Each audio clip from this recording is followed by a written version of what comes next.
പൊന്നൊളിയിൽ കല്ലറ മിന്നുന്നു, മഹിമയോടെ നാഥനുയർക്കുന്നു.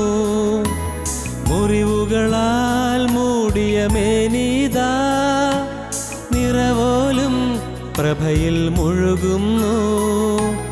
പൊന്നൊളിയിൽ കല്ലറ മിന്നുന്നു, മഹിമയോടെ നാഥനുയർക്കുന്നു.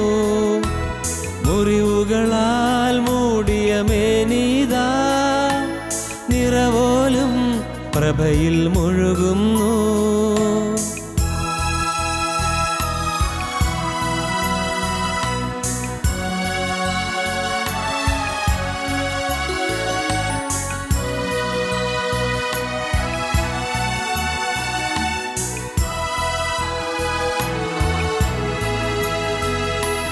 തിരുശിരസിൽ മുൾമുടി ചൂടിയവൻ, സുരഭിലമാം പൂങ്കതിരണിയുന്നു. കണ്ണീരിൽ മുങ്ങിയ നയനങ്ങൾ കനകം പോൽ മിന്നി വിളങ്ങുന്നു. തിരുശിരസിൽ മുൾമുടി ചൂടിയവൻ, സുരഭിലമാം പൂങ്കതിരണിയുന്നു. കണ്ണീരിൽ മുങ്ങിയ നയനങ്ങൾ കനകം പോൽ മിന്നി വിളങ്ങുന്നു. പൊന്നൊളിയിൽ കല്ലറ മിന്നുന്നു, മഹിമയോടെ നാഥനുയർക്കുന്നു. മുറിവുകളാൽ മൂടിയ മേനീതാ, നിറവോലും പ്രഭയിൽ മുഴുകുന്നു. പൊന്നൊളിയിൽ കല്ലറ മിന്നുന്നു, മഹിമയോടെ നാഥനുയർക്കുന്നു. മുറിവുകളാൽ മൂടിയ മേനീതാ, നിറവോലും പ്രഭയിൽ മുഴുകുന്നു. നിറവോലും പ്രഭയിൽ മുഴുകുന്നു.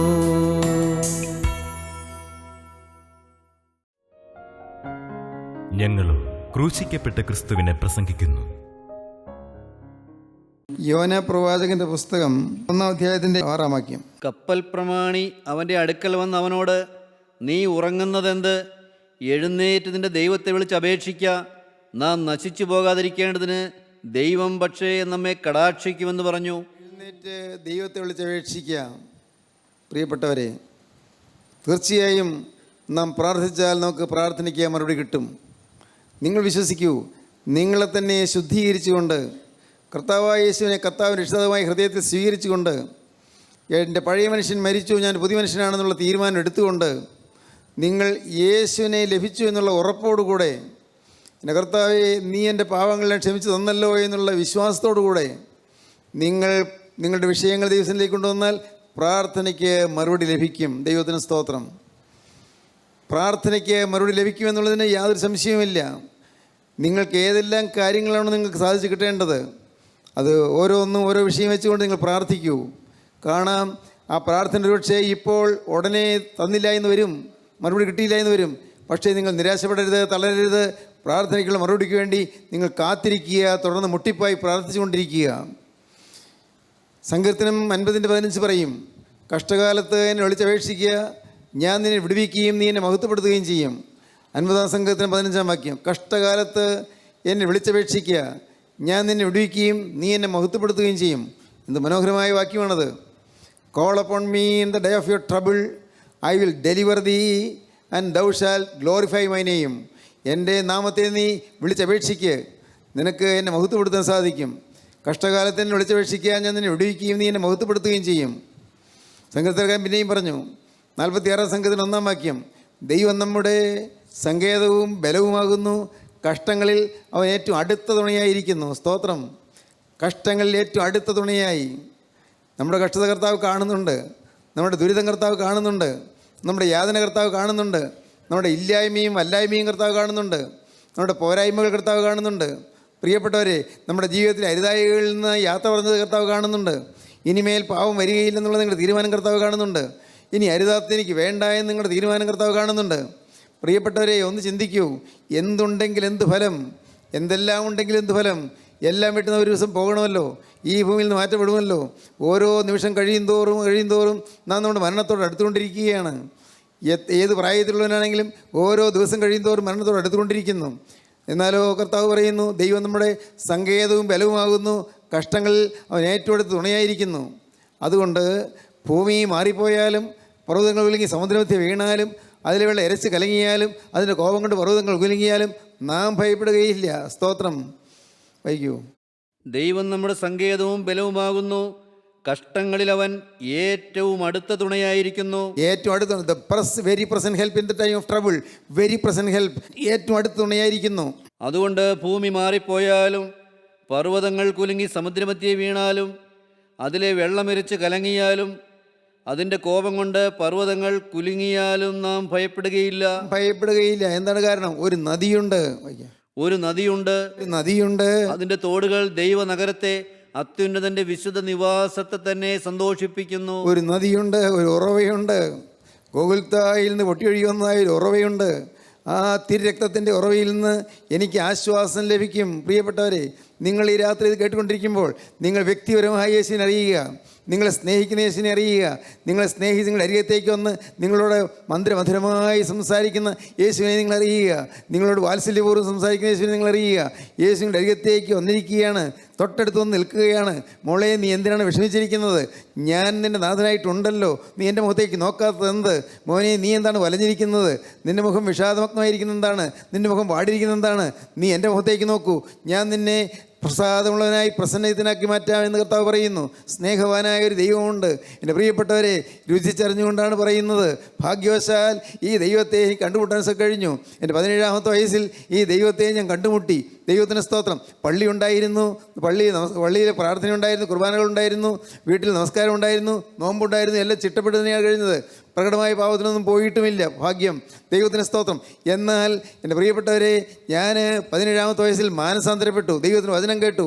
വചനം കേട്ടപ്പോൾ എൻ്റെ ഹൃദയം ഞാൻ കർത്താവിന് കൊടുത്തു. കർത്താവേ, ഇന്നു മുതൽ ഞാൻ നിൻ്റെ വക എന്ന് ഞാൻ പറഞ്ഞു. ഒരൊറ്റ വാക്ക്. ദൈവത്തിന് സ്തോത്രം. ഞാൻ പറഞ്ഞപ്പോൾ ഞാൻ ചിന്തിക്കുകയാണ്, ഞാൻ പറഞ്ഞതല്ല, എന്നെക്കൊണ്ട് കർത്താവ് പറയിപ്പിച്ചതാണ് എന്ന് എനിക്ക് തോന്നുന്നു. ദൈവത്തിന് സ്തോത്രം. കർത്താവേ, ഇന്നു മുതൽ ഞാൻ നിൻ്റെ വക, ഞാൻ യേശുവിനായി എൻ്റെ ഹൃദയം തുറന്നു കൊടുത്തു, വിട്ടുകൊടുത്തു. വേറൊന്നും ഞാൻ ചെയ്തില്ല, ഞാൻ ഇതേ മാത്രം ചെയ്തുള്ളൂ. കർത്താവേ, ഞാൻ നിരാശനാണ്, ഞാൻ അഗതിയാണ്, ഞാൻ അനാഥനാണ്, ഞാൻ അപ്പനില്ലാത്തൊരു മകനാണ്. കർത്താവേ, എനിക്ക് ആരുമില്ല, എനിക്ക് നീ മാത്രമേ ഉള്ളൂ. നാഥ, നീ എന്നെ രക്ഷിക്കണമേ, നീ എൻ്റെ ഹൃദയത്തിലേക്ക് വരണമേ. ഞാൻ വിളിച്ചപേക്ഷിച്ചു. ദൈവത്തിന് സ്തോത്രം. പ്രിയപ്പെട്ടവരെ, അന്ന് വചനം കേട്ടുകൊണ്ടിരുന്നപ്പോൾ ഞാൻ ആനന്ദം കൊണ്ട് അങ്ങ് നിറഞ്ഞു നിന്നിട്ട് ഞാൻ ഉറക്കെ പറഞ്ഞു, കർത്താവേ, ഇന്നു മുതൽ ഞാൻ നിൻ്റെ വക. ദൈവത്തിന് സ്തോത്രം. ദൈവത്തിന് വലിയ നാമം മഹത്വപ്പെടട്ടെ. വേറെ ആരെങ്കിലും ശ്രദ്ധിക്കുന്നുണ്ടോ എന്ന് ഞാൻ നോക്കിയില്ല. എന്നെ നേരെ മറിച്ച് എൻ്റെ കരുണയുള്ള കർത്താവിനെ കാണുമെന്ന് എനിക്ക് അറിയാമായിരുന്നു. അന്ന് യേശുനാഥൻ തൻ്റെ ആണിപ്പാടുള്ള പാദങ്ങൾ വെച്ച് വന്ന് ഈ ചങ്കിനുള്ളിലേക്ക് കയറി വന്നു. അവിടെ കർത്താവ് ഇരിപ്പുറപ്പിച്ചു. ഹല്ലേലൂയ. ദൈവത്തിന് സ്തോത്രം. യേശുവോട് ഇരുന്നു. പ്രിയപ്പെട്ടവരെ, ഇന്ന് നിങ്ങൾ കേൾക്കുന്ന വാക്കുകൾ നിസ്സാരമല്ല. ഇന്ന് നിങ്ങളുടെ ഹൃദയത്തിലേക്ക് വന്ന് അവിടെ ഇരിക്കുവാൻ കർത്താവ് ആഗ്രഹിക്കുന്നുണ്ട്. യൗവനക്കാര, നിൻ്റെ ജീവിതം ഒന്ന് വിരസമല്ലേ? ഇന്ന് നിൻ്റെ ജീവിതം വെറിക്കൂത്തുകൾ മുങ്ങിക്കിടക്കുകയല്ലേ? കൊള്ളുതായ്മകളിലും അശുദ്ധിയിലും നീ ജീവിച്ചു പോവുകയല്ലേ? മദ്യവും കഞ്ചാവും നിൻ്റെ പ്രിയ സുഹൃത്തുക്കളല്ലേ? എന്നാൽ കേൾക്കൂ, ഇന്ന് ഈ വാക്കുകളെ കേൾക്കുമ്പോൾ ഇപ്പോൾ നീ ദൈവത്തോട് പറയണം, നാഥ, നീ എൻ്റെ ഹൃദയത്തിലേക്ക് വരണമേ, എൻ്റെ ഹൃദയത്തിൽ ഒന്ന് വാസം ചെയ്യണമേ, ഈ ഹൃദയത്തിൽ നിന്ന് ഒന്ന് വാഴണമേ, എന്നെ നീ ഭരിക്കണമേ, എന്നെ നീ നിയന്ത്രിക്കണമേ. നീ എൻ്റെ സൃഷ്ടാവാകുന്നു, നീ എൻ്റെ രക്ഷിതാവാകുന്നു, നീ എൻ്റെ വീണ്ടെടുപ്പുകാരനാകുന്നു, നീ എന്നെ തൻ്റെ രക്തം കൊടുത്ത് വിലയ്ക്ക് വാങ്ങിയ എൻ്റെ രക്ഷകനായ യേശുവാകുന്നു. യേശുവേ, കടന്നു വരണമേ. വിളിക്കൂ, നിൻ്റെ ദൈവത്തെ വിളിച്ചപേക്ഷിക്കുക. ഉറങ്ങുന്ന എന്ത്? നീ നിൻ്റെ ദൈവത്തെ വിളിച്ചപേക്ഷിക്കുക. ദൈവത്തിന് സ്തോത്രം. കഷ്ടകാലത്ത് എന്നെ വിളിച്ചപേക്ഷിക്കുക, ഞാൻ നിന്നെ വിടുവിക്കുകയും നിന്നെ മഹത്വപ്പെടുത്തുകയും ചെയ്യും. ദൈവത്തിന് സ്തോത്രം. യോനായോട് പിന്നീട് കപ്പിത്താൻ ചോദിച്ചു, എടാ കൊച്ചനെ, നീ എന്താ ഈ മണ്ടത്തരത്തിന് പോയത്? നീ എന്താ അങ്ങനെ ചെയ്തത്? യോന പറഞ്ഞു അവരോട്, പറഞ്ഞെന്താ? നേരത്തെ തന്നെ പറഞ്ഞു കഴിഞ്ഞു, ഞാൻ ദൈവത്തെ വിട്ട് ഓടിപ്പോവുകയാണ്. എന്നോട് നിലവിലേക്ക് പോകാനാണ് ദൈവം പറഞ്ഞത്. ഞാനിപ്പോൾ തർശീശിലേക്ക് പോവുകയാണ്. എന്താ നീ ഇങ്ങനെ എതിരായിട്ട് ചെയ്യാൻ കാരണം? എന്താ, നിനക്ക് എന്ത് പറ്റി? യൗവനക്കാരാ, നിനക്ക് എന്താ അപകടം പറ്റിയത്? ഇതെങ്ങനെ ദൈവത്തിന് വിപരീതമായി നിൽക്കാൻ നിനക്ക് തോന്നിയത് എന്തുകൊണ്ടാണ്? അവൻ പറഞ്ഞു, എനിക്കൊരു കാര്യം മാത്രമേ പറയാനുള്ളൂ. യോന പറഞ്ഞു, എനിക്കൊരു കാര്യമേ പറയാനുള്ളൂ. ഞാൻ ഒരാൾ മൂലമാണ് ഈ കപ്പലിന് കേട് വന്നിരിക്കുന്നത്. ഞാൻ ഒരാൾ മൂലമാണ് ഈ കപ്പലുള്ളവർക്ക് ഛേദം വന്നിരിക്കുന്നത്. ഞാൻ ഒരാൾ മൂലമാണ് ചരക്കെല്ലാം പുറത്തേക്ക് അരിഞ്ഞു കളയേണ്ടി വന്നത്. ഞാൻ അനുസരണം കെട്ടൊരു മനുഷ്യനായിപ്പോയി. ദൈവത്തെ അനുസരിക്കാത്തൊരു മനുഷ്യനായി പോയതുകൊണ്ട് ഞാൻ മൂലം നിങ്ങൾക്ക് ഈ അപകടം നേരിട്ടിരിക്കുന്നു. യോനാപ്രവാചകന്റെ പുസ്തകം 1-ാം അധ്യായം 1-ാം വാക്യം വായിക്കാം.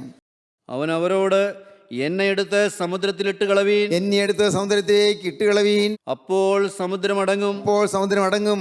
എന്റെ നിമിത്തം ഈ വലിയ കോൾ നിങ്ങൾക്ക് തട്ടിയിരിക്കുന്നുവെന്ന് ഞാൻ അറിയുന്നുവെന്ന് പറഞ്ഞു. എൻ്റെ നിമിത്തം ഈ വലിയ കോൾ നിങ്ങൾക്ക് തട്ടിയിരിക്കുന്നത് ഞാൻ അറിയുന്നു. ഞാൻ കാരണമാണ് ഈ സ്ഥാപനത്തിന് കേടുവന്നത്. ഞാൻ കാരണമാണ് ഈ എൻ്റെ ഈ ഭവനത്തിന് കേടുവന്നത്. ഞാൻ കാരണമാണ് എൻ്റെ മാതാപിതാക്കൾ ദുഃഖിക്കേണ്ടി വന്നത്. ഞാൻ കാരണമാണ് എൻ്റെ ഭാര്യ തോരാ കണ്ണീരുമായി കഴിയേണ്ടി വന്നത്. ഞാൻ ഒരുത്തി കാരണമാണ് എൻ്റെ ഭർത്താവ് ഇന്നും വിഷാദമുക്തനായി കഴിയുന്നത്. ഞാൻ കാരണമാണ് കുടുംബത്തിന് ഐശ്വര്യം കിട്ടാത്തത്.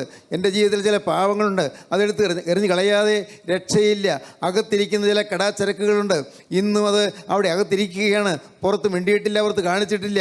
അകത്തിരിക്കുന്ന ചില കടാച്ചരക്കുകൾ. ദൈവത്തിന് സ്തോത്രം. സഹോദരങ്ങളെ, നിങ്ങളുടെ ജീവിതത്തിൻ്റെ കോളിളക്കം മാറണമെങ്കിൽ, പ്രക്ഷുബ്ധാവസ്ഥ മാറണമെങ്കിൽ, നിങ്ങളുടെ ഉള്ളിലുള്ളതായ തിന്മകളെ എടുത്ത് എറിഞ്ഞു കളയുക, അനുസരണക്കേടിനെ എടുത്ത് എറിഞ്ഞു കളയുക, ദൈവത്തെ ധിക്കരിച്ച് തീർച്ച് എടുത്ത് എറിഞ്ഞു കളയുക. എല്ലാം മാറട്ടെ. നിങ്ങൾ എന്നെ സമുദ്രത്തിലേക്ക് ഇട്ടുകളവീൻ. യോന പറയുകയാണ്, എന്നെ സമുദ്രത്തിലേക്ക് ഇട്ടുകളവീൻ. ദൈവത്തിന് സ്തോത്രം. എൻ്റെ നിമിത്തം ഈ വലിയ കോൾ നിങ്ങൾക്ക് തട്ടിയിരിക്കുന്നു എന്ന് ഞാൻ കാണുന്നു. യോന പ്രവാചകന് തെറ്റ് മനസ്സിലായി, കാര്യം മനസ്സിലായി. യോന പ്രവാചകന് കൺവിക്ഷൻ ഉണ്ടായി, കുറ്റബോധമുണ്ടായി. കുറ്റബോധമുണ്ടായി. ഒരു മനുഷ്യന് വന്ന തെറ്റുകളിൽ നിന്ന് മോചനം കിട്ടുവാനുള്ള ഒരേ ഒരു മാർഗം കുറ്റബോധം ഉണ്ടാകുക എന്നുള്ളതാണ്. ദൈവത്തിൻ്റെ പരിശുദ്ധാത്മാവ് എന്ന് പ്രവർത്തിക്കുന്നത് കുറ്റബോധം തന്നുകൊണ്ടാണ്. നിങ്ങൾക്ക് ആർക്കെല്ലാം ഇപ്പോൾ പാവബോധം വരുന്നുണ്ട്. ഞാനാണല്ലോ എൻ്റെ വീട്ടിലെ നാശത്തിന് ഉത്തരവാദിയെന്ന് തോന്നുന്നുണ്ട്. ഞാനാണല്ലോ എൻ്റെ കുടുംബത്തിൽ പ്രയാസങ്ങളും പ്രശ്നങ്ങളും വരുവാൻ കാരണമായെന്ന് നിങ്ങൾക്ക് തോന്നുന്നുണ്ടോ? പലപ്പോഴും നിങ്ങൾ പറയുന്നത്, ഞാൻ പ്രാർത്ഥിക്കുന്നുണ്ട്, ഞാൻ പള്ളിയിൽ പോകുന്നുണ്ട്, ഞാൻ കൂട്ടായ്മയിൽ കൂടുന്നുണ്ട്, ഞാൻ ആത്മീയ കൂട്ടായ്മകൾ സംബന്ധിക്കുന്നുണ്ട്, എനിക്ക് വചനത്തോട് താല്പര്യമാണ്. സ്നേഹിത, അത് പറഞ്ഞുകൊണ്ട് നിനക്ക് രക്ഷപ്പെടാൻ സാധിക്കുകയില്ല. നിൻ്റെ അകത്തുള്ള ചില കടാച്ചരക്കുകളുണ്ട്, അകത്തുള്ള ചില വേണ്ടാദിനങ്ങളുണ്ട്, അകത്ത് ചില അസൂയ ഒളിഞ്ഞു കിടപ്പുണ്ട്, അകത്ത് ചില അനുസരണക്കേടുകൾ ഒളിഞ്ഞു കിടപ്പുണ്ട്, അകത്ത് ഇതുവരെ ഇനി തുറക്കാത്ത ചില മുറികളുണ്ട്, അകത്ത് നിൻ്റെ ഹൃദയത്തിനകത്ത് ഇതുവരെയും തുറക്കാത്ത ചില ഭാഗങ്ങളുണ്ട്. ഇതുവരെയും തുറന്നു കളയാൻ നീ തയ്യാറായിട്ടില്ല, ഇതുവരെയും തുറന്ന് കളയാൻ നീ തയ്യാറായിട്ടില്ല. അകത്ത് ഇരിക്കുന്നത് പുറത്ത് കളയണം. ദൈവത്തിന് സ്തോത്രം. അകത്ത് ചില വേണ്ടാദിനങ്ങളുണ്ട്, ചില വിഷം അകത്തിരിപ്പുണ്ട്, വിഷം. ദൈവത്തിന് സ്തോത്രം. പുറമേ നോക്കുമ്പോൾ നമസ്കാരമുണ്ട്, പ്രാർത്ഥനയുണ്ട്, പള്ളിയുണ്ട്, ആരാധനയുണ്ട്. എന്തിനാണ് കുറവ്? കൂട്ടായ്മയുണ്ട്, കൂട്ടായ്മയിൽ സാക്ഷ്യം പറയുന്നുണ്ട്, പാട്ട് പാടുന്നുണ്ട്, പ്രസംഗിക്കുന്നുണ്ട്. എന്തിനാണ് കുറവ്? എന്നാൽ പ്രിയപ്പെട്ടവരെ പറയട്ടെ, അകത്ത് അശുദ്ധിയുണ്ട്. അത് ഉള്ളിലാണ് ഇരിക്കുന്നത്. അകത്താണ് തിന്മ. പുറമേ ഒരു കുഴപ്പവുമില്ല. പുറമേ നല്ല മര്യാദക്കാരൻ, നല്ല കൊള്ളാവുന്ന സ്ത്രീ, നല്ല അനുഗ്രഹിക്കപ്പെട്ട സ്ത്രീ എന്ന് ആളുകൾ പറയും. എന്നാൽ ഹൃദയം കാണും ദൈവം നോക്കുമ്പോഴോ അകത്ത് തിന്മയുണ്ട്. അകത്ത് ഉള്ളത് എടുത്തെറിഞ്ഞ് കളഞ്ഞേ പറ്റുകയുള്ളൂ. ഈ കപ്പലിന് കേടുവരാതിരിക്കണമെങ്കിൽ അകത്തിരിക്കുന്ന കടാച്ചരക്ക് പുറത്തേക്ക് എറിഞ്ഞ് കളയണം. ദൈവത്തിന് സ്തോത്രം. യോനാ പ്രവാചകന് കുറ്റബോധമുണ്ടായി. ഒരു പ്രവാചകന് കുറ്റബോധം ഉണ്ടാകുക അത്ര എളുപ്പമുള്ള കാര്യമല്ല. ഞാൻ ദൈവത്തിന് വചനം പറയുന്നവനല്ലേ, ഞാൻ ദൈവത്തിന് വചനം വേല ചെയ്യുന്നവനല്ലേ, എനിക്ക് കുറ്റബോധമോ? ഞാൻ മറ്റുള്ളവർക്കാണ് കുറ്റബോധം വരേണ്ടത്, എനിക്ക് കുഴപ്പമൊന്നുമില്ല എന്ന് ചിന്തിക്കുന്ന അനേകം ഉപദേശിമാരുണ്ട്, അനേകം പ്രസംഗകരുണ്ട്, അനേകം ആളുകളുണ്ട്. പ്രിയപ്പെട്ടവരെ, ഞാൻ പറയട്ടെ, തുറന്നു പറയട്ടെ, അനേകരിന്നും തങ്ങളുടെ ജീവിതത്തിലേക്ക് സ്വന്തമായി തിരിഞ്ഞ് നോക്കിയിട്ടില്ല. എൻ്റെ ജീവിതത്തിൽ എന്താണ് മറിഞ്ഞു കിടക്കുന്നത്? എന്താണ് എൻ്റെ ജീവിതത്തിൽ അരിഷ്ടത വരാൻ കാരണം?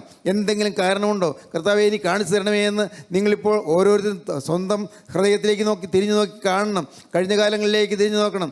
അരുതാത്ത വഴികളിൽ എവിടെയെല്ലാമാണ് നടന്നത്, അരുതാത്ത കാര്യങ്ങൾ എന്തെല്ലാമാണ് കൂട്ടുകൂടിയത്. എൻ്റെ കർത്താവേ, തെറ്റുകൾ എവിടെയെല്ലാം സംഭവിച്ചു പോയത്? കൈക്കൂലി വാങ്ങി അന്യന്മാർ അനേകർക്ക് പ്രയാസം വരുത്തി, കൈക്കൂലി വാങ്ങി കൊള്ളതായ്മകൾ കൂട്ടുനിന്നു, അഴിമതിക്ക് കൂട്ടുനിന്നു, പലതരം തെറ്റുകൾ സംഭവിച്ചു പോയി. അതെല്ലാം ഇന്ന് ഓർത്താൽ പ്രയാസമാണല്ലോ എന്ന് ഓർക്കാൻ പോലും തയ്യാറാകുന്നില്ല. ഓർക്കൂ, മകനെ, നിൻ്റെ കയ്യിലുള്ള പണം നിൻ്റെയാണോ? നിൻ്റെ കയ്യിലുള്ള പണം നിൻ്റെ സ്വന്തമാണോ? ചിന്തിച്ച് നോക്കണം. നിൻ്റേതല്ലാത്ത എന്തെങ്കിലും നിൻ്റെ കയ്യിലുണ്ടെങ്കിൽ അത് നിനക്ക് വിഷമാണെന്ന് അറിഞ്ഞുകൊള്ളുക, ദോഷമാണെന്ന് അറിഞ്ഞുകൊള്ളുക, നിൻ്റെ മക്കൾക്ക് ദോഷമാണെന്ന് അറിഞ്ഞുകൊള്ളുക. എന്നെ പകയ്ക്കുന്നവരിൽ പിതാക്കന്മാരുടെ അകൃത്യം 3-ാമത്തെയും 4-ാമത്തെയും തലമുറ വരെ മക്കളുടെ മേൽ സന്ദർശിക്കും. അപ്പൻ വരുന്നതായ തെറ്റുകൾക്ക് മക്കളുടെ മക്കളും ശിക്ഷ അനുഭവിക്കേണ്ടി വരും. എന്നെ പകയ്ക്കുന്നവരിൽ പുറപ്പാട് 25. എന്നെ പകയ്ക്കുന്നവരിൽ പിതാക്കന്മാരുടെ അകൃത്യം 3-ാമത്തെയും 4-ാമത്തെയും തലമുറ വരെ മക്കളുടെ മേൽ സന്ദർശിക്കുകയും. ദൈവത്തിന് സ്തോത്രം. ദൈവത്തിൻ്റെ കൽപ്പനയാണ്. എന്നെ പകയ്ക്കുന്നവരിൽ പിതാക്കന്മാരുടെ അകൃത്യം 3-ാമത്തെയും 4-ാമത്തെയും തലമുറ വരെ മക്കളുടെ മേൽ സന്ദർശിക്കും. കാര്യം ഗൗരവമാണ് കേട്ടോ. നമ്മുടെ മക്കൾക്ക് ഐശ്വര്യം വേണമെങ്കിൽ എല്ലാ വ്യാജവും മാറ്റിക്കൊള്ളുക, എല്ലാ മോഷണ വസ്തുവും മാറ്റിക്കൊള്ളുക, എല്ലാ തിന്മയും ദൂരീകരിച്ചു കൊള്ളുക, എല്ലാ അശുദ്ധിയോട് യാത്ര പറഞ്ഞു കൊള്ളുക. നിങ്ങൾക്ക് നിങ്ങളുടെ മക്കൾക്ക് നല്ലതാണ്. ദൈവത്തിന് സ്തോത്രം. അല്ലെങ്കിൽ മകനെ, നീ ഇന്ന് സമ്പാദിക്കുന്ന സമ്പാദ്യങ്ങളൊന്നും മക്കൾക്ക് അനുഭവിക്കാൻ സാധിക്കുകയില്ല എന്നറിഞ്ഞുകൊള്ളുക. നീ സമ്പാദിക്കുന്ന സമ്പാദ്യങ്ങൾ നേരുപാടിനായി അല്ല എന്ന് വരികിൽ എവിടെയെങ്കിലും അകൃത്യം മറിഞ്ഞിരിക്കുന്നുവെങ്കിൽ അത് നിനക്ക് നിൻ്റെ മക്കൾക്കും ദോഷമാണെന്ന് അറിഞ്ഞുകൊള്ളുക. ദൈവത്തിന് സ്തോത്രം. യോനാ പ്രവാചകൻ പറഞ്ഞു, എനിക്ക് തെറ്റുപറ്റിപ്പോയല്ലോ, ഞാനാണ് ഈ കപ്പലിലെ കേടിന് ഉത്തരവാദി, ഞാനൊരുത്തും കാരണമാണ്, കഷ്ടമാണ്, ഞങ്ങൾ സംഭവിച്ചു പോയി. എന്നെ എടുത്ത് സമുദ്രത്തിലേക്ക് ഇട്ടുകളവീൻ, അപ്പോൾ സമുദ്രത്തിൻ്റെ കോളടങ്ങും. എൻ്റെ നിമിത്തം ഈ വലിയ കോൾ നിങ്ങൾക്ക് തട്ടിയിരിക്കുന്നതെന്ന് ഞാൻ കാണുന്നു. എളിപ്പെടുകയാണ്. ആ വാക്യത്തിൽ വേറൊരു കാര്യം കൂടെ കാണാം. ആ വാക്യത്തിൽ ഒരു കൺവേർഷൻ കാണാം, ഒരു മാനസാന്തരം കാണാം. അതുവരെ ഇരുന്ന മനോഭാവത്തോടെയല്ല ഇപ്പോൾ യോന ഇരിക്കുന്നത്. അതുവരെ ചിന്തയില്ലാത്തതിനായി ഉറങ്ങിക്കിടന്ന യോനാ പ്രവാചകൻ ഇപ്പോൾ അവൻ ഉണർന്നു, അവന് ചിന്ത വന്നു, തെറ്റ് മനസ്സിലായി, കൺവേർഷൻ വന്നു, കൺവിക്ഷൻ വന്നു, കുറ്റബോധം വന്നു, രണ്ടാമത് കൺവേർഷൻ വന്നു. ദൈവത്തിന് സ്തോത്രം. തെറ്റുപറ്റിയെന്ന് മനസ്സിലായപ്പോൾ അനുതാപം വന്നു, അവന് മാനസാന്തരം വന്നു, അനുതാപം വന്നു. ദൈവത്തിന് സ്തോത്രം. അവൻ്റെ ജീവിതത്തിൽ മാറ്റം വന്നു, അനുഭവിക്കാൻ തുടങ്ങി. ഒന്ന് കൺവിക്ഷൻ, രണ്ട് കൺവേർഷൻ. ദൈവത്തിന് സ്തോത്രം. മൂന്നാമത് എന്താണ് അവൻ്റെ ജീവിതത്തിൽ സംഭവിച്ചത്? അവൻ്റെ ജീവിതത്തിൽ അവന് പറ്റിയ മറ്റൊരു കാര്യം, അവൻ്റെ ഹൃദയം തകർന്നു. ഞാൻ നിമിത്തം, എൻ്റെ നിമിത്തം ഈ വലിയ കോൾ നിങ്ങൾക്ക് തട്ടിയിരിക്കുന്നതെന്ന് ഞാൻ കാണുന്നു പറഞ്ഞു. കൺട്രീഷൻ വന്നു. കൺട്രീഷൻ, തകർന്ന ഹൃദയം, കൺട്രീഷൻ. ഈ വാക്കുകൾ പക്ഷേ ഓർക്കില്ലായിരിക്കുമെങ്കിലും ഓർക്കുന്നവർക്ക് ഓർക്കാൻ വേണ്ടി സൗകര്യത്തിന് വേണ്ടി പറയുകയാണ്. ഒന്ന്, അവന് കൺവിക്ഷൻ വന്നു, കുറ്റബോധം വന്നു. രണ്ട്, അവന് കൺവേർഷൻ വന്നു, അവന് മാനസാന്തരം വന്നു. മൂന്ന്, അവന് കൺട്രീഷൻ വന്നു, തകർന്ന ഹൃദയം വന്നു. ദൈവത്തിന് സ്തോത്രം. ദൈവത്തിന് വലിയ നാമം മഹത്വപ്പെടട്ടെ. ദൈവത്തിന് സ്തോത്രം. ഇതെല്ലാം കഴിഞ്ഞ് നാം കാണുന്നത് എന്താണ്? 12-ാം വാക്യം ഒന്ന് വായിച്ച്. അവൻ അവരോട്, എന്നെ എടുത്ത് സമുദ്രത്തിലിട്ട് കളവീൻ, അപ്പോൾ സമുദ്രമടങ്ങും. എൻ്റെ നിമിത്തം ഈ വലിയ കോൾ നിങ്ങൾക്ക് തട്ടിയിരിക്കുന്നുവെന്ന് ഞാൻ അറിയുന്നുവെന്ന് പറഞ്ഞു. എൻ്റെ നിമിത്തം ഈ വലിയ കോൾ നിങ്ങൾക്ക് തട്ടിയിരിക്കുന്നുവെന്ന് ഞാൻ അറിയുന്നു എന്ന് പറഞ്ഞു. അവിടെ അവൻ കൺഫ്യസ് ചെയ്യാണ്. കൺഫെഷൻ, ഏറ്റു പറഞ്ഞു. കൺഫെഷൻ, കൺവിക്ഷൻ, കുറ്റബോധം വന്നു. കൺവേർഷൻ, മാനസാന്തരം വന്നു. കൺട്രീഷൻ, ഹൃദയനുറുക്കം വന്നു. കൺഫെഷൻ, അവന് ഏറ്റു പറയാൻ തോന്നി. ദൈവത്തിന് സ്തോത്രം. 4 കാര്യങ്ങൾ നടന്നു. അവനെടുത്തിട്ടു, കടലിലേക്കിട്ടു. അവർക്ക് വിഷമമുണ്ട്. ഒരാൾ കടലിലേക്ക് കഴിഞ്ഞാൽ ആൾ പോകുമല്ലോ, പിന്നെ പ്രതീക്ഷയ്ക്ക് വകയില്ലല്ലോ. കടലിലേക്ക് എറിഞ്ഞു. പക്ഷേ പ്രിയപ്പെട്ടവരെ, ആ സമയത്ത് ഭാഗ്യവശാൽ ഒരു മീൻ, വലിയൊരു മീൻ, ഞാൻ വായിച്ചത് നമ്മുടെ നാട്ടിലെ ആനയുടെ വലിപ്പം പറഞ്ഞാൽ അതിലൊരു 36 ഇരട്ടി വലിപ്പമുള്ള ഒരു വലിയ മീൻ. അങ്ങനെയുള്ള മീനുണ്ടോ ഈ കടലിൻ്റെ അടിയിൽ? പ്രിയപ്പെട്ടവരെ, ഉണ്ട്. അത് തെളിഞ്ഞത് 1967 1967 സ്വീഡൻ്റെ തീരത്ത് 2 മീൻപിടുത്തക്കാർ കാണാതായി. കരയ്ക്കൊരു വലിയ മീൻ ചത്തടിഞ്ഞു. വലിയൊരു ഭീമാകാരമായ മീൻ. അതിൻ്റെ വയറ് കീറിയപ്പോൾ 2 പേരും അങ്ങ് ശ്വാസത്തിന് മുട്ടിയിരിക്കുന്നു. പുറത്തെടുത്തു, ശ്വാസമുണ്ട്. കാരണം ആ മീനിൻ്റെ വയറിൽ ഓക്സിജൻ ബ്ലാഡർ ഉണ്ടായിരുന്നു. ശാസ്ത്രജ്ഞന്മാർ കണ്ടുപിടിച്ചതാണ് ഈ പറയുന്നത്. സുവോളജിസ്റ്റ്, ജന്തുശാസ്ത്രജ്ഞന്മാർ കണ്ടുപിടിച്ചതാണ്. പ്രിയപ്പെട്ടവരെ, ഈ വലിയ മത്സ്യം വായ് വിളർന്നുകൊണ്ട് അടിയിൽ കൂടി ഇങ്ങനെ സഞ്ചരിക്കുകയാണ്. കപ്പൽ പോകുന്നതിൻ്റെ അടിയിൽ കൂടി ഇങ്ങനെ വലിയ മത്സ്യം വായ് വിളർന്നുകൊണ്ട് സഞ്ചരിക്കുന്നു. എന്തുകൊണ്ട്? ദൈവം കൽപ്പിച്ചാക്കിയ മത്സ്യമാണത്. ദൈവം ഒരു മത്സ്യത്തെ കൽപ്പിച്ചാക്കി. പ്രിയപ്പെട്ടവരെ, ഓർക്കൂ, ഞാൻ സന്തോഷത്തോടെ പറയട്ടെ, ഒരുപക്ഷേ നാം വീണുപോയാലും നമ്മെ യഥാസ്ഥാനപ്പെടുത്തുവാൻ ആഗ്രഹിച്ചുകൊണ്ട് ഒരു മത്സ്യം താഴെ വായ് വിളർന്ന് പോകുന്നുണ്ട്. അത് പരിശുദ്ധാത്മാവാണ്. നമ്മെ കൈക്കൊള്ളുവാൻ, നമ്മെ വിഴുങ്ങുവാൻ, നമ്മെ രക്ഷിപ്പാൻ, നമ്മെ എത്തേണ്ടടുത്ത് എത്തിക്കുവാൻ പരിശുദ്ധാത്മാവ് ഇതാ തൊട്ടുതാടി നിൽക്കുന്നുണ്ട്. സ്നേഹിത, നീ വിശ്വസിക്കൂ. മകളെ, നീ വിശ്വസിക്കൂ. നിൻ്റെ ജീവിതത്തിൽ വന്ന പാകപ്പിഴകളെല്ലാം മാറ്റി നിന്നെ സ്വീകരിപ്പാനും നിന്നെ ഉൾക്കൊള്ളുവാനും മനസ്സായി പരിശുദ്ധാത്മാവ് ഇതാ വായ് വിളർന്ന് നിൽക്കുന്നു. മത്സ്യം വായ് വിളർന്ന് നിൽക്കുകയായിരുന്നു. എത്ര നേരമായി വായ് വിളർന്ന് നിൽക്കുന്നു അറിഞ്ഞുകൂടാ. ഏതായാലും കപ്പൽ പുറപ്പെട്ടത് മുതൽ ഈ മത്സ്യം കടലിൻ്റെ അടിത്തട്ടിലൂടെ ഇങ്ങനെ പോവുകയാണ്. ആ മത്സ്യം യോനായെ വിഴുങ്ങി. യോനായി വിഴുങ്ങിയപ്പോൾ മത്സ്യത്തിനും പൊറുതിയില്ലാതായി.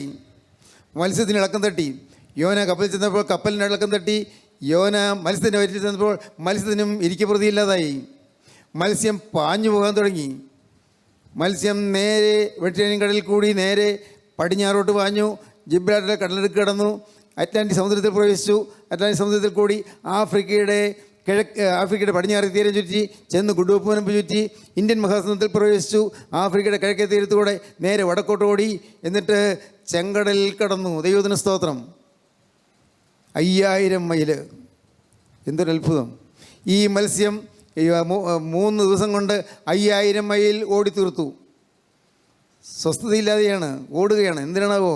നിത്യനായ ദൈവത്തിൻ്റെ സ്വർഗീയ കാര്യപരിപാടി ഈ പാവിയായ പ്രവാചകൻ രക്ഷിച്ചെടുക്കുക എന്നുള്ളതായിരുന്നു. തെറ്റുപറ്റിപ്പോയ പ്രവാചകനെ രക്ഷിച്ചെടുക്കുവാൻ സ്വർഗത്തിലെ ദൈവം കാര്യപരിപാടി തയ്യാറാക്കിയിരുന്നു. ആ മത്സ്യം പ്രവാചകനെ വഹിച്ചുകൊണ്ട് ഓടുകയാണ്, അല്ല പായുകയാണ്, നീന്തി തുടിച്ച് പോകുകയാണ്. ഈ കണ്ട 5000-ലേറെ മൈലുകൾ താണ്ടി ചെന്ന് അവസാനം ചെങ്കടൽ തീരത്ത് അവിടെ യോനായെ ഛർദ്ദിച്ചു. ദൈവത്തിന് സ്തോത്രം. യോന ഓർത്തു, ഇതെന്തൊരത്ഭുതം. ഞാൻ കുറ്റബോധം വന്നു, ശരിയാണ്. പാപബോധം വന്നു, കൺവിക്ഷൻ വന്നു, എനിക്ക് മാനസാന്തരം ഉണ്ടായി, ശരിയാണ്. തെറ്റുപറ്റിപ്പോയി എനിക്ക് മനസ്സിലായി, മാനസാന്തരം ഉണ്ടായി, കൺവേർഷൻ വന്നു, എനിക്ക് കണ്ടീഷൻ വന്നു, എനിക്ക് മനസ്സ് നുറുക്കം വന്നു, അത് ശരിയാണ്. ഞാൻ കൺഫസ് ചെയ്തു, ഞാൻ എല്ലാം ഏറ്റു പറഞ്ഞു. പക്ഷേ ഇതെന്തൊരത്ഭുതം! ഇങ്ങനെയുണ്ടോ ഒരു ദൈവസ്നേഹം?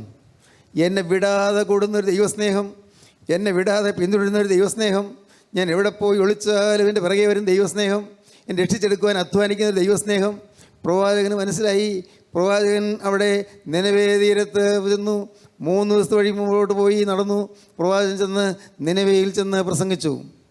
ദൈവത്തിന് സ്തോത്രം. 40 ദിവസം കഴിഞ്ഞാൽ നിനവേ ഉന്മൂലമാകുമെന്ന് പറഞ്ഞു.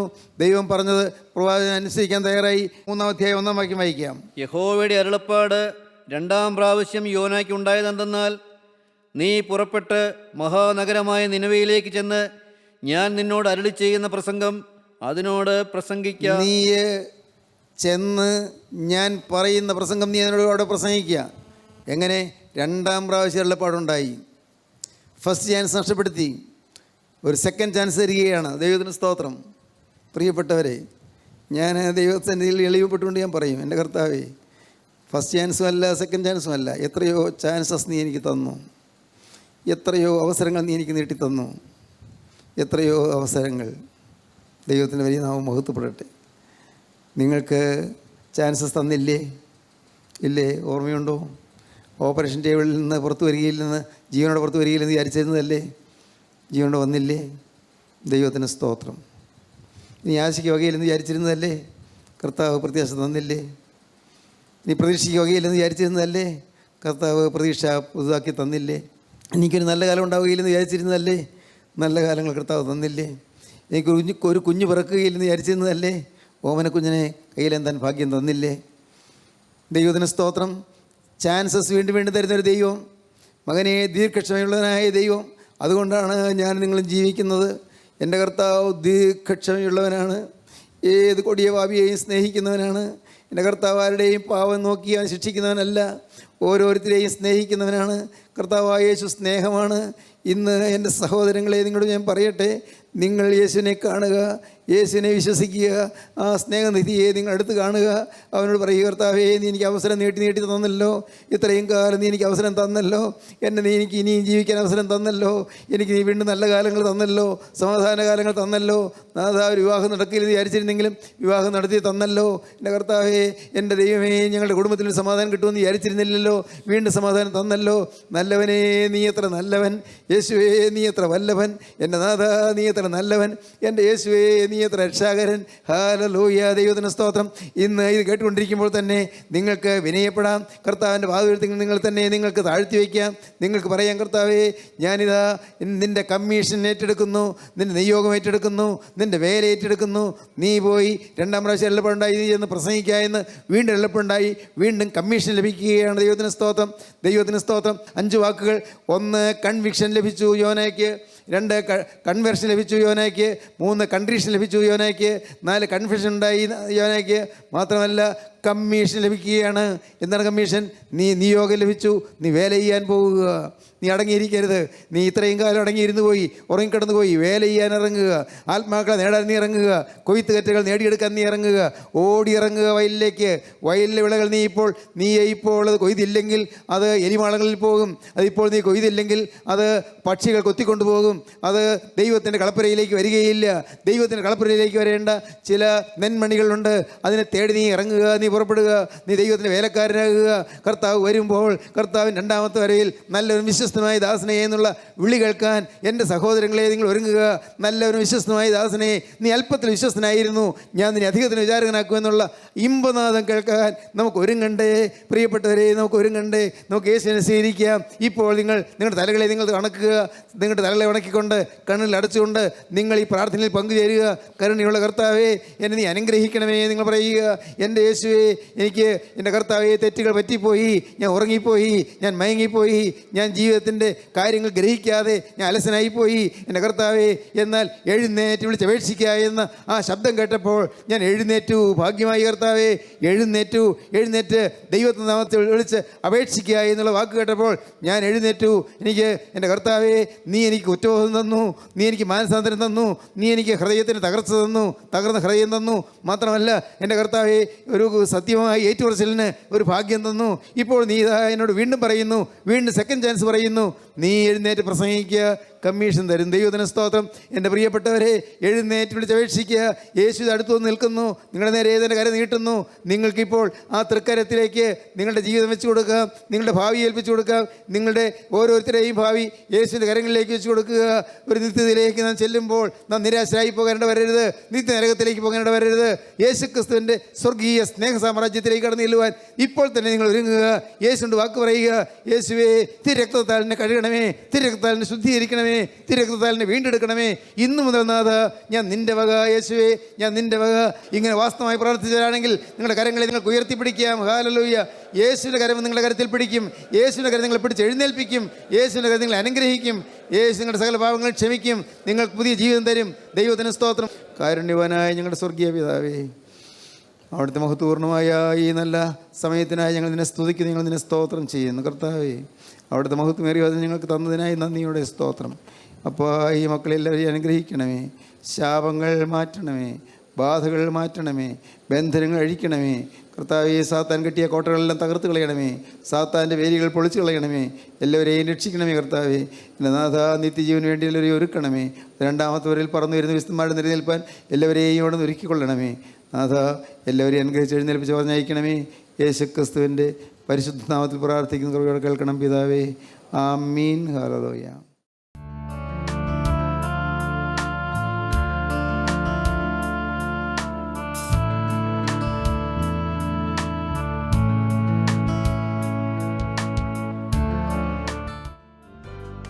അമൃതധാര എല്ലാ ശനിയാഴ്ചയും രാവിലെ 6:30 മുതൽ 7 മണി വരെ നിങ്ങളുടെ സൂര്യ ടിവിയിൽ.